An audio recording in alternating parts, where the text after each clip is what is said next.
আমাদের জাতীয় ঋণ, পুঞ্জীবিত জাতীয় ঋণ কিন্তু এই পাচারকৃত অর্থ থেকে কম। এই দুইটা কিন্তু এই দুই গ্রুপ প্রায় 2.5 লক্ষ কোটি টাকার মতো ঋণ নিয়েছিল। $234 বিলিয়ন বিদেশে পাচার হয়েছে, মানে প্রায় বছরে $16 বিলিয়ন মতো। প্রথম যে দিক সেটা হচ্ছে কি, ব্যাংকিং খাতে রাজনৈতিক পরিচয়ের ভিত্তিতে ঋণ বিতরণ ও খেলাপি ঋণের সংস্কৃতিকে প্রাতিষ্ঠানিকীকরণ। যখন ঋণ পাওয়ার মূল যোগ্যতা হয়ে যায় রাজনৈতিক সংযোগ, তখন প্রতিযোগিতামূলক বাজারে অর্থনীতির মূল ভিত্তি কিন্তু ক্ষতিগ্রস্ত হয়।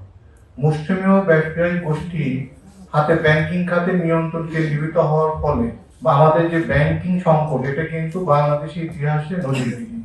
কিছুদিন আগে বাংলাদেশ ব্যাংকের কিছু তথ্যে দেখা গেছে যে দুইটা গোষ্ঠী, এসালম আর হচ্ছে গিয়ে বেক্সিমকো গ্রুপ, এই দুইটা কিন্তু এই দুই গ্রুপ প্রায় 2.5 লক্ষ কোটি টাকার মতো ঋণ নিয়েছিল, এবং এখন এর বেশিরভাগ হচ্ছে কি খেলাপি ঋণ। এবং আজকে যদি আমরা এই বৈষম্য দেখি, এর পেছনে কিন্তু আপনার এই সম্পদের যে ব্যক্তিগত সঞ্চয়ের হাতিয়ার বানানো হয়েছিল ব্যাংকগুলোকে, জনগণের প্রতিষ্ঠানকে, সেটা কিন্তু তখন শুরু হয়েছিল। দ্বিতীয়ত হচ্ছে কি, যে সরকারি যে ক্রয় প্রক্রিয়া ছিল এবং মেগা প্রকল্পের যে স্বজনতোষী বন্টন ছিল, দেখেছি প্রকল্প ব্যয় বৃদ্ধি, ওভার ইনভয়েসিং এবং ঠিকাদারি কাজে রাজনৈতিক আনুগত্যের বিনিময়ে সুবিধা প্রদান, এই সবই কিন্তু পুঁজি সঞ্চয়নের একটি অসম পথ তৈরি করে, যা সাধারণ উদ্যোক্তা বা প্রতিযোগিতামূলক বিনিয়োগের জন্য এটা কঠিন করে ফেলে। সরকার পতনের পরে শ্বেতপত্র কমিটি তাদের গবেষণায় কিন্তু দেখেছেন 2009 সাল থেকে 2023 সাল, এই কয়েক বছরে কিন্তু প্রায়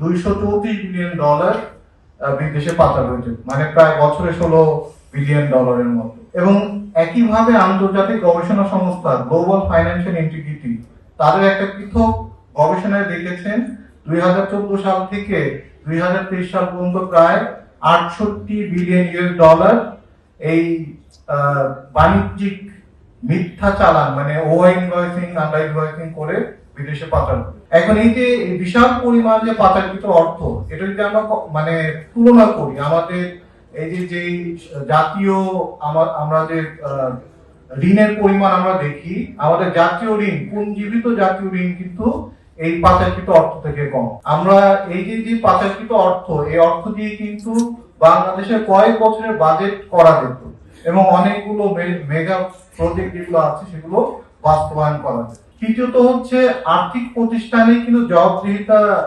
একেবারে শূন্যের কোঠায় নামিয়ে আনা হয়েছিল।